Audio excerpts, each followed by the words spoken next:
Okay, in this video we're going to explore the curl of a vector field. And so just to give you a little bit of context of how we have already seen the curl before is through Green's theorem.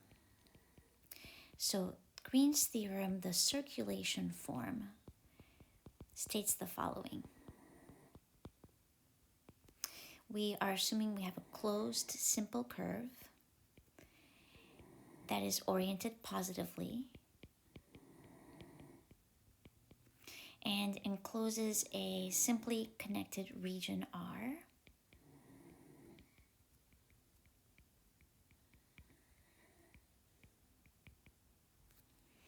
And we have a vector field F whose components are have continuous partial derivatives.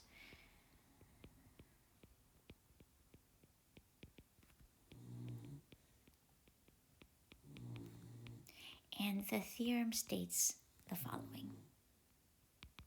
So it is over a closed curve, and we are trying to make sense of, or trying to evaluate the line integral of the vector field over the curve, and that encloses a boundary. And so this is equal to the double integral over the region enclosed by the curve of this quantity, which we called the curl.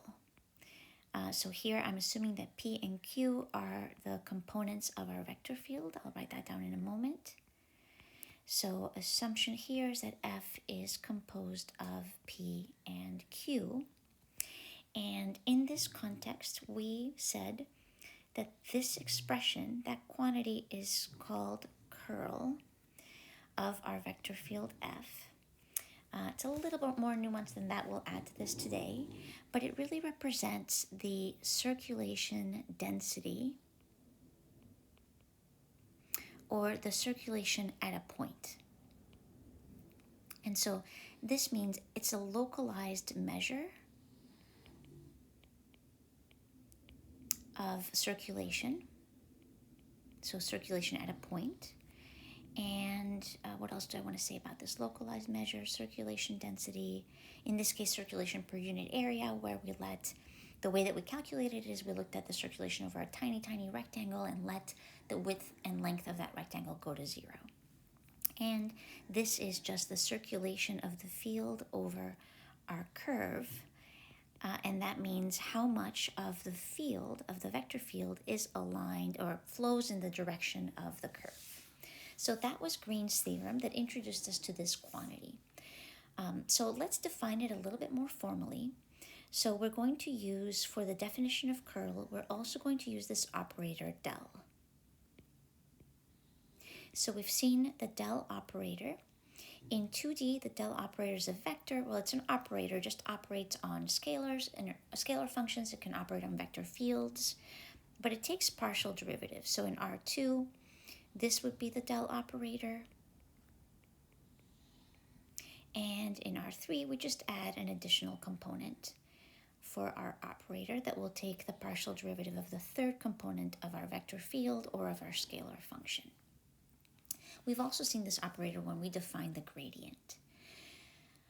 Okay, so curl is actually defined as follows. So the curl of a vector field F is the cross product of the del operator and our vector field. And so cross product, we define that in 3 dimensions. However, if we look at it in 2 dimensions, then our k component would just be 0. So here I'm going to give the formal definition in 3 dimensions. We have, first row is going to be the elements of the del operator, and the second row will be the elements of our vector field. So let's suppose that our vector field has components P, Q, and R. And so if we go ahead and calculate this cross product, we're going to get a vector. So let's do it. This is going to be a partial of R with respect to Y minus partial of Q with respect to Z. And this is, I'm going to do a plus J and just flip our components. So that would give us partial of P with respect to Z minus partial of r with respect to x, and then plus k, and our components there will be partial of q with respect to x minus partial of p with respect to y. And so our curl takes, let me write this in a different color, curl of a vector field. The input is a vector field. And the output, notice that we get a vector out of this. So the output is actually also a vector field. It's another vector field. Now the components is what matters to us. Notice that the kth component of the curl in R3 is actually the curl in R2. And that's if we had let the components of the operator, the third component, both be 0, then we would just get that k component, the z component. So let's talk about that a little bit. What does this mean? Let's see. So curl of our vector field in R2 is actually this expression, but it's really a component of a vector field, of a vector, right? It's the kth component. So really we can write it like this. And we could even probably write this as the curl, let's say we can say, okay, if we take the entire curl of our vector field and we dot it just with k, then we get our curl in R2. So this is curl of our vector field in R2, another way of writing curl. All right, in R3, then it would be the expression that I have written up here with all of the components.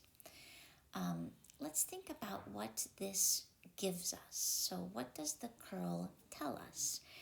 We had said this is kind of a circulation density. It's localized rotation. And in R2, the curl gives us, so in R2, we get a vector in the z direction whose magnitude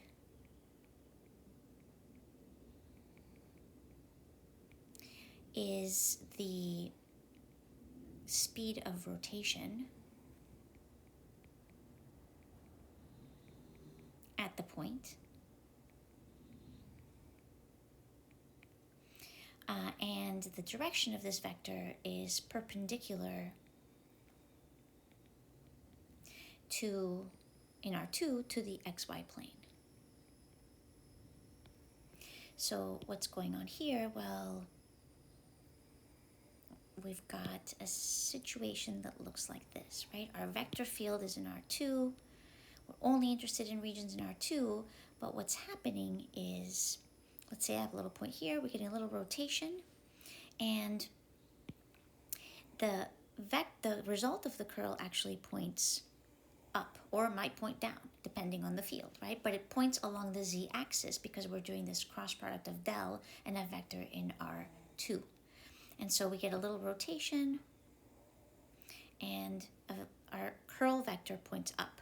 If it's longer, that means that we're rotating faster. Faster rotation. And if it points up in 2D, so if we get a positive k, that means we're rotating in the counterclockwise direction. If we have a rotation that goes like this, then the curl will give us a vector that points down, right? So we are assuming here that we're getting a counterclockwise direction. Now, of course, in R3, each component of our curl tells us how the vector field is rotating along each axis. So the first component, the ith component is going to tell us, this quantity tells us how the vector field around the point is rotating in the direction along the x-axis, which is parallel to the yz plane. And this component tells us how our vector is rotating along along the y-axis, parallel to the xz plane. And when we add all of these together, of course, we might have rotations that are not, in R3, we might have a field that's, I don't know, maybe doing something like this, I don't know, but we have a little point here. The curl is indicated with a vector, which is the sum of all these three components, of the components of the rotations along the x-axis, the z-axis, and the y-axis. So that is the idea behind curl. Let's go ahead and calculate. We're going to calculate the curl of the radial field and the curl of a rotational field in R2. And then in the next video, I'll just do an example of divergence and curl in R3. So our example here, and in class we're doing a special activity to explore the components of the curl. That happens in class. Okay, so here's an example. The radial field, we've already seen it several times. In R2, we noticed we found the divergence of this field in the previous video, and we found its divergence to be positive 2. This radial field, if we look at its curl, then we're going to take the partial with respect to x of our second component and subtract the partial with respect to y of our first component. And so the partial with respect to x of y is 0, and the partial with respect to y of x is also 0. And so we get 0 for the curl of the radial field. You might remember that this field radiates outward. It has no turning. It doesn't cause any kind of swirling of any object that we might drop into the field. There's no swirling. Okay, if we now consider a rotational field in R2,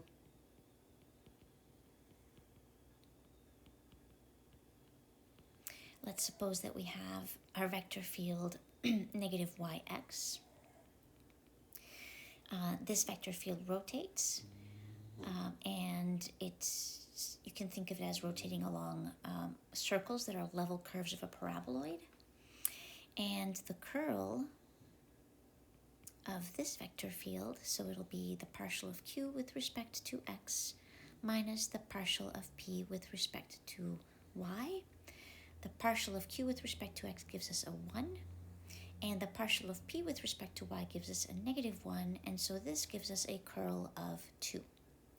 And this represents, it's really 2k, because we have a vector that is coming out of the page, or that is going along the z-axis, in this case the positive z-axis, and the magnitude gives us an idea of how fast the field is rotating at a point.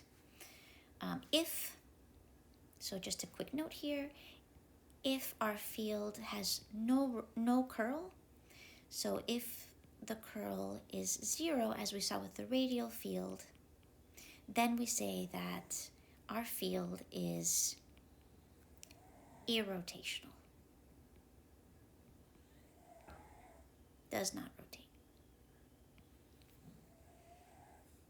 And there are vector fields that might have a little bit of curl and a little bit of divergence. For example, a vector field that maybe spirals inward has both divergence and curl, or spirals outward.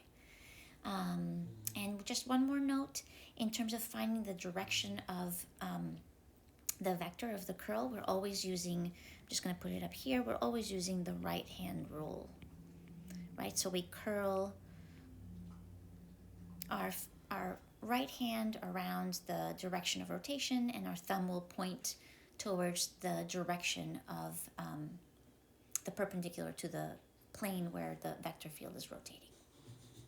Okay, in the next video, I'm going to talk about one more important idea, which is the curl of the gradient field, and then we'll do an additional example in R3.